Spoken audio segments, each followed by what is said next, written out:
Kalimantan Timur, Rudi Masud, di hadapan wartawan kemarin, ada satu pernyataan yang menurut saya itu sangat kontroversi dan menegaskan elitisme kepemimpinan seorang Rudi Masud ya teman-teman. Nah, apa itu elitisme teman-teman? Elitisme itu salah satu bentuk dari praktek patrimonialisme di mana pemimpin memusatkan kekuasaannya pada hal-hal yang bersifat kemewahan, status sosial, kekayaan, kenyamanan, dan fasilitas-fasilitas yang memiliki standar paling tinggi, teman-teman. Pernyataan Rudi Masud yang saya anggap kontroversi dan blunder itu adalah dengan menyamakan pengangkatan adiknya Hijrah Masud sebagai anggota TGUPP dengan pengangkatan adik Presiden Prabowo yakni Hasim Joyo Hadikusumo sebagai utusan khusus bidang iklim dan energi. Nah, disinilah elitismenya teman-teman. Ketika kemarin memilih atau membeli mobil dinas, yang dipilih adalah standar yang paling tinggi, harga yang paling mahal, spesifikasi yang paling mewah. Sama juga ketika melakukan renovasi rumah jabatan dan ruang kerja. Yang dipilih adalah fasilitas atau interior yang paling mewah, yang paling mahal. Ya, ini menunjukkan elitisme kepemimpinan seorang Rudi Masud. Apalagi hari ini teman-teman, menyamakan dan membandingkan pengangkatan adiknya Hijrah Masud itu dengan pengangkatan Hasim Joyo Hadikusumo. Pembandingnya malah presiden teman-teman. Ini kan kacau sudah ya. Artinya memang ya, standarnya Pak Rudi Masud ini memang standar yang paling tinggi memang ya. Membandingkan pengangkatan adiknya dengan pengangkatan Hasim Joyo Hadikusumo oleh Presiden Prabowo Subianto ini luar biasa ya. Nah, pertama Pak Rudi Masud ya, saya ingin menjelaskan bahwa ya, pengangkatan Hasim Joyo Hadikusumo itu sebagai utusan presiden itu juga menuai kontroversi dari para pengamat, dari aktivis anti korupsi, dari akademisi, karena dianggap ya, dikhawatirkan pengangkatan Hasim Joyo Hadikusumo itu akan membuka pintu bagi daerah untuk melegitimasi agar keluarganya bisa duduk di posisi-posisi strategis di pemerintahan di daerah.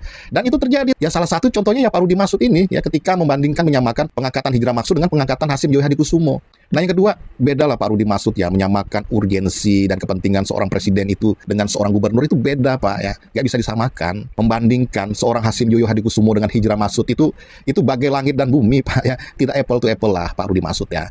Hasim Joyo Hadikusumo itu ditunjuk sebagai utusan presiden bidang iklim dan energi itu Pak, karena mempertimbangkan pengalamannya yang luas dan panjang di bidang energi, serta jaringan dan networking internasionalnya itu cukup luas, sehingga dipandang mumpuni memang untuk menjadi utusan presiden bidang iklim dan energi. Dan kemampuan seorang Hasim Joyo Hadikusumo itu memang diakui oleh para praktisi, oleh para tokoh, dan mereka-mereka yang memang selama ini berkecimpung di dunia iklim dan energi. Jadi pilihan itu pilihan yang tepat. Nah, sedangkan Hijrah Masud itu siapa Pak ya? Siapa yang mengakui kemampuannya? Kiprahnya di sosial kemasyarakatan itu seperti apa? Nah, Pak Rudi Masud harus paham bahwa dalam politik tingkat tinggi negara, presiden itu kadang membutuhkan misi-misi sensitif, misi-misi khusus Pak, yang memang membutuhkan figur yang terpercaya, yang kemampuannya cukup mumpuni untuk merepresentasikan seorang presiden.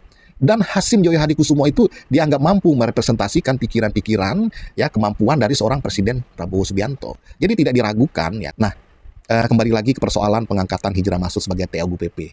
Pak Gubernur ya, pengangkatan ini kan menjadi pemicu kritik, keresahan, kecurigaan masyarakat atas praktek KKN ya yang disematkan kepada Pak Gubernur. Nah, harusnya Pak Gubernur menjawab saja bahwa dia akan coba mengevaluasi dan mempertimbangkan pengangkatan Hijrah Masud itu ya.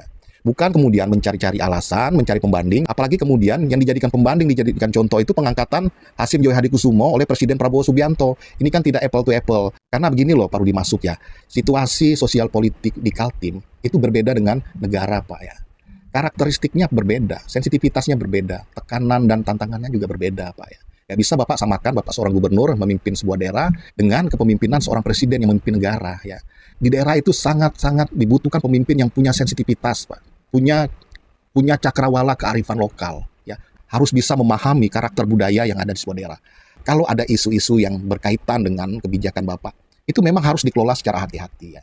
Maka dari itu penting ya bagi Pak Rudi Masud untuk mengevaluasi pengangkatan Hijrah Masud itu sebagai anggota TGUPP ya. Karena itu yang saya katakan tadi sebagai salah satu kecurigaan masyarakat adanya praktek KKN. Nah, kalaupun Bapak ingin mempertahankan kebijakan Bapak itu karena menganggap itu bukan suatu kesalahan ya, artinya butuh komunikasi yang lebih baik, yang lebih ideal di masyarakat. Jangan sampai ini menjadi pemicu ya situasi yang tidak kondusif di Kalimantan Timur.